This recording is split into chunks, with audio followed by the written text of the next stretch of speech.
Bismillahirrahmanirrahim. Assalamualaikum warahmatullahi wabarakatuh. Perkenalkan, kami dari kelompok 6 yang beranggotakan M. Thomas Mani Almanan, Amara Kusuma Wardani, kemudian Intan Nanda Prasetya, dan saya sendiri Muhammad Rizal. Yang pertama, hadis dhaif. Hadis dhaif adalah hadis yang tidak memenuhi persyaratan dari hadis-hadis hasan dan hadis-hadis sahih. Adapun sebab-sebab terjadinya kedhaifan dalam suatu hadis dikarenakan 4 hal. Yang pertama, terjadinya pengguguran atau terputusnya sanad. Kemudian yang kedua, cacat dalam keadilan. Yang ketiga, disebabkan cacat dalam keghaibatan. Dan yang keempat, cacat atau disebabkan mauquf dan maqtu'. Yang kedua, hadis mudallas. Hadis mudallas adalah salah satu jenis dari hadis dhaif yang memiliki pengertian sebagai hadis yang disembunyikan aibnya kemudian menampilkan kebaikan zahirnya. Hadis mudallas ini terbagi atas 2 macam. Yang pertama, tadlis al-isnad, yaitu apabila seorang perawi meriwayatkan suatu hadis dari orang yang ia temui apa yang ia tidak dengarkan darinya.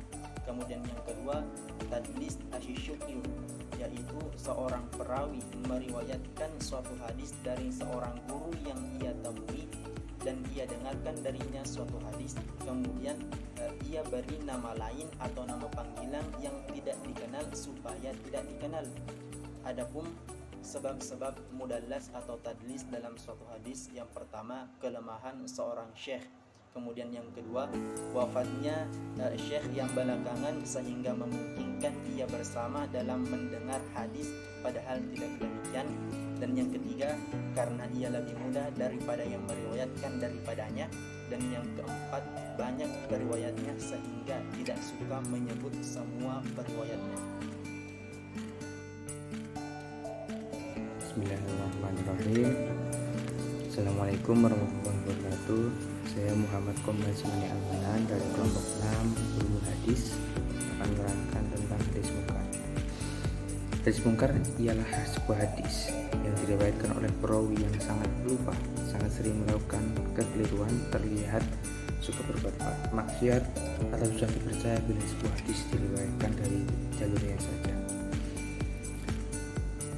Hadis munkar adalah hadis yang diriwayatkan dari jalur seorang rawi yang kekuatan hafalannya tidak dianggap layak. Apabila hadis itu hanya didapatkan dari jalurnya saja, wa bal hadithu alladhi yatafarradu bihi rawi alladhi yuhibbuhu la yaj'alu ahlan li ayyatafarradu bi misli hadhihi rawiyah.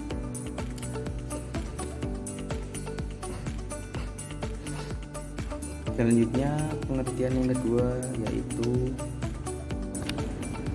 wal hadithu alladhi yukhalafu fihi dha'ifu at-thiqat, yaitu hadis munkar adalah sebuah hadis yang diriwayatkan seorang perawi yang dhaif dan bertentangan dengan hadis yang diriwayatkan oleh perawi yang thiqah. Hadis munkar termasuk hadis yang dhaif, tapi hadis munkar ini masih lumayan baik bila dibandingkan dengan hadis maudhu dan hadis mati. Mungkin sekian dari saya. Assalamualaikum warahmatullahi wabarakatuh.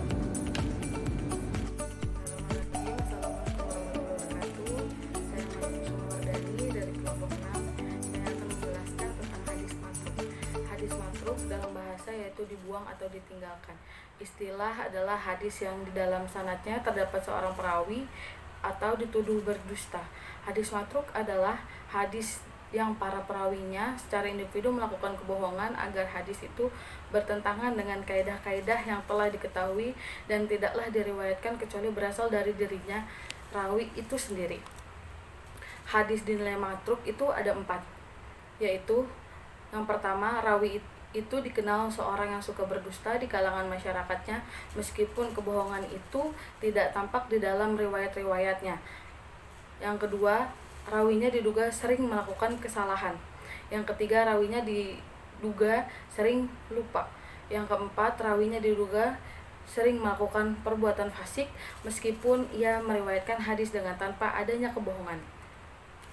Contoh dari hadis matruk yaitu yang artinya Yakub bin Sufyan bin Hashim telah menceritakan kepada kami, Muhammad bin Imran telah menceritakan kepada kami, Isa bin Ziyad telah menceritakan kepada kami, Abdurrahim bin Zaid telah menceritakan kepada kami dari ayah Zaid, dari Sa'ad bin Musayyab, dari Umar bin Khattab berkata, Rasulullah SAW bersabda, jika saja tidak ada wanita maka Allah akan disembah dengan baik, dalam kurung hakikat ibadah. Pengertian mengenai hadis tersebut yaitu Ibnu Adi menjelaskan bahwa ada 2 orang perawi di dalam sanadnya itu yang tergolong rawi yang matruk, yaitu Abdurrahim dan ayahnya yaitu Ziyad. 3. Assalamualaikum warahmatullahi wabarakatuh. Saya Pilana Prasetya akan menjelaskan tentang hadis maudhu. Secara bahasa, maudhu berarti menggugurkan, meninggalkan, dan memalsukan. Sedangkan secara istilah, hadis maudhu adalah sesuatu yang dinisbahkan kepada Rasulullah SAW dengan cara. Yang pertama adalah hadis kepedulian terhadap dunia dan akhirat. Contoh hadisnya adalah sebaik-baik kalian adalah yang tidak meninggalkan unsur akhiratnya dan kepentingan dunianya, dan tidak pula meninggalkan kepentingan dunianya untuk kepentingan akhiratnya, dan tidak menjadi beban bagi manusia. Yang kedua adalah hadis tentang kematian. Contohnya adalah cukuplah kematian sebagai nasihat, cukuplah keyakinan sebagai kekayaan, dan cukuplah ibadah sebagai kesibukan. Yang ketiga adalah hadis tentang orang yang membantu membunuh orang.